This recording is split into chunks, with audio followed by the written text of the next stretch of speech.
Thank you very much, Sébastien. So in coherence with what was said by the Finnish commissioner, I will have the pleasure to introduce this summit. So ministers, ambassadors, members of parliaments, prefects, general officers, ladies and gentlemen, my dear friends. It's an immense honor and great pleasure to see you, many of you again, at the opening of this latest edition of the Paris CIBA Summit.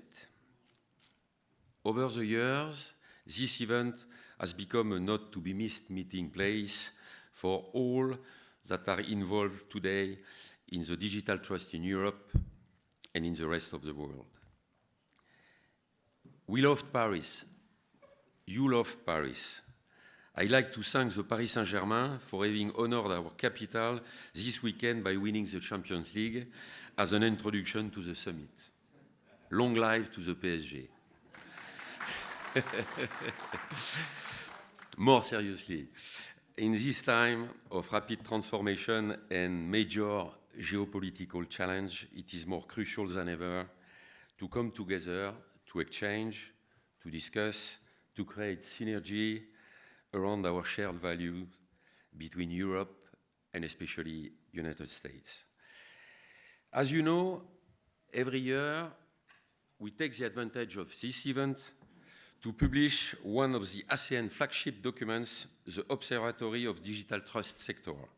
For this 11th edition of the ASEAN Observatory, it is essential that we take just a moment to reflect together on the future of our digital trust industry. With all the data it provides, this reference document is an essential strategic compass for understanding the role of our industry in today's world. Which is why we are delighted to share this structuring data with you today. Digital trust is an essential pillar of our modern society. It has become an intimately political issue, central to the strategic thinking of our companies, our institutions, our government, and our citizens. The need to reduce our dependencies to strengthen our digital sovereignty and our strategic autonomy is more obvious than ever. The company in our industry, whether they specialize in digital identity, in cybersecurity, in blockchain, in trusted infrastructure, or trusted AI, have a crucial role to play in this challenge.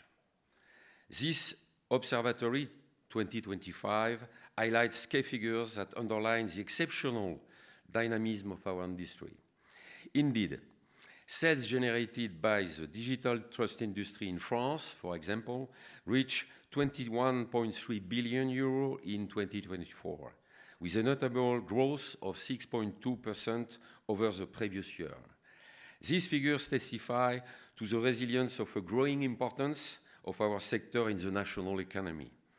In terms of employment, 107,000 people work in this sector, underlying its positive impact on the job market.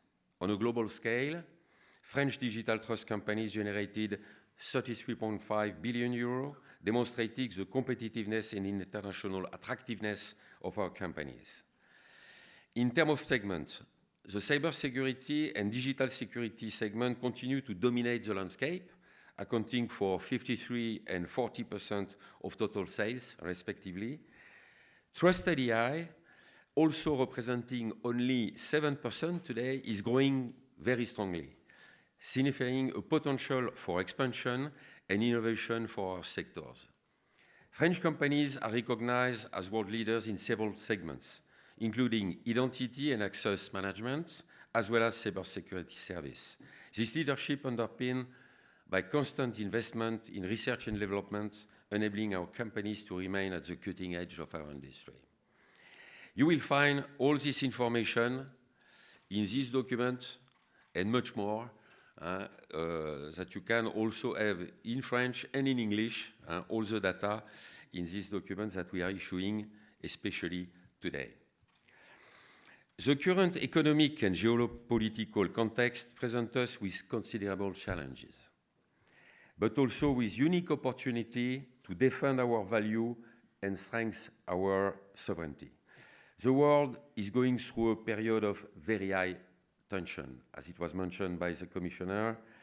Armed conflicts, including in Europe, trade wars, and the use of tariffs as diplomatic tool, the balkanization of the cyberspace, and the exponential growth of the digital footprint in the society are all signs of a rapidly changing world.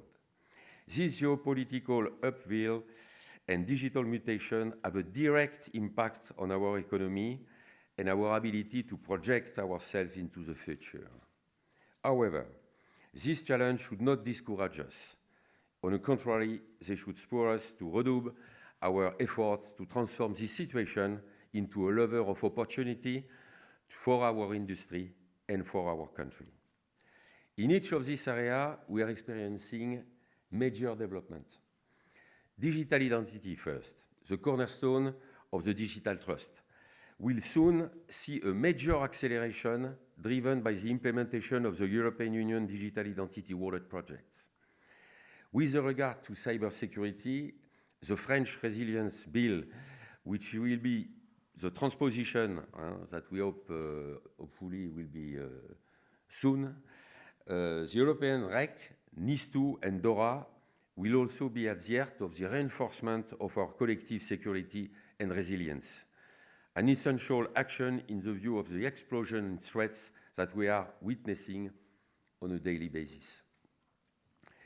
The industry is working end-to-end with the public authorities as well as members of parliaments and the local authorities to ensure that this founding piece of legislation not only achieves its objective, but also enable us to capitalize strongly on French and European solutions of excellence. Indeed, while the primary objective of this regulation is to ensure the general resilience of the nation and Europe, it is imperative that it be coupled with the implementation in our industry of a strategic autonomy through the development of a truly ambitious industrial policy, enabling us to reduce our dependence on non-European digital tools and take back control of our digital future. Controlling our digital future is also, and above all, a matter for Europe, which is probably the best place to address this issue. As part of our European priorities in ASEAN, we have identified a number of strategic areas for strengthening our digital sovereignty and strategic autonomy. Firstly, it is crucial to continue to strengthening in Europe ecosystem for digital trust. This means equipping the European Union with an autonomous and strategic capability in this field, which is essential to the protection of our vital interests. To achieve this, we need to draw on a very rich ecosystem of our industry and enable its rapid deployment. The adoption of NIS2 directive and the Cyber Resilience Act, CRA, marks a key step in this direction by strengthening the resilience of digital systems and encouraging member states to equip themselves with trusted tools. But over and above the awareness of this text, the challenge now is to transform this momentum into a massive development of the European digital trust industry. The harmonization of Europe's regulatory and technical framework with the view of achieving the trusted digital single market is also a key to success. Clearly, this is an important task. A great deal of effort is being made in this direction, but we must collectively do more and do it faster. Last but not the least, the development of key technology, research, innovation, more broadly skills are also areas that are needed to be addressed in Europe today. Let's speak a little about artificial intelligence. It's an excellent example and is increasingly taking center stage in digital trust issues today. The French government, with the President Macron, made no mistake in organizing the AI Summit in Paris in February, placing France at the heart of the global debates on this field. At this event, the ASEAN contributed to putting back AI into a logic of trust. This growing understanding of the need of digital sovereignty and the spotlight on this theme are encouraging us to work together to create a common legal, technical, ethical frame of reference. A code of conduct for this industry, AI, is currently being drawn up and will shortly be made public in the course of this year. In particular, it tells us that 80% of the sales generated in AI in 2024 are due to specialized AI, whereas the common perception of the public and the media of AI topics tend to give predominant importance and corresponding funding to general-purpose AI. We have many strengths in both segments, and it is up to us to make them the most of them. The effectiveness of our action depends on good coordination and collective action. The merger of ACN and Blockchain Alliance France this year, which took place at the beginning of the year, is a concrete example of this, and has enabled us to create a more coherent scope of action, active numerous synergy, and make our action more audible and understandable. It is essential that we continue to streamline our action and make them easier to understand within the digital trust ecosystem. While respecting the DNA of each structure, it is up to us to create a unified institutional representation. This type of merger is a very strong signal of our maturity, of the maturity of our ecosystem. In addition to this move, we are also building, and it will be the case during this event, with our European partners. Following on the partnership set up and signed last year with our German counterparts, Teletrust, several other similar initiatives are currently being finalized with other European partners, notably with our Spanish, Finnish, Romanian, Belgian, Italian counterparts. And the Paris Cyber Summit is important not only for the realization of this partnership, but also for their implementation and their long-term sustainability. 2025 is a pivotal year for regaining control over the course of events and consolidating our collective momentum. Whether in geostrategic, social, economic, and technological terms, digital confidence is a common denominator of all these challenges. It is a tool for preserving our model of society, founded on the value of democracy and freedom. ACN has the honor and the privilege of representing the strategic sector in France. The challenges are many, but optimism is the order of the day. More than ever, we need to build our future together and turn uncertainty into opportunity for France and Europe. That is why the Paris Cyber Summit is so important. A forum such as it makes it possible to cross-fertilize, to exchange point of view, to seal agreements between audience that in final have too little contact with each other.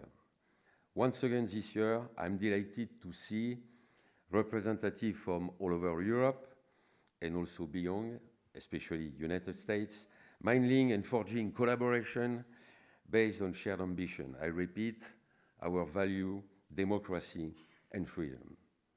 Together, let's build a secure, sovereign, prosperous European digital future in the interest of France, Europe, and our fellow citizens. Thank you for your attention.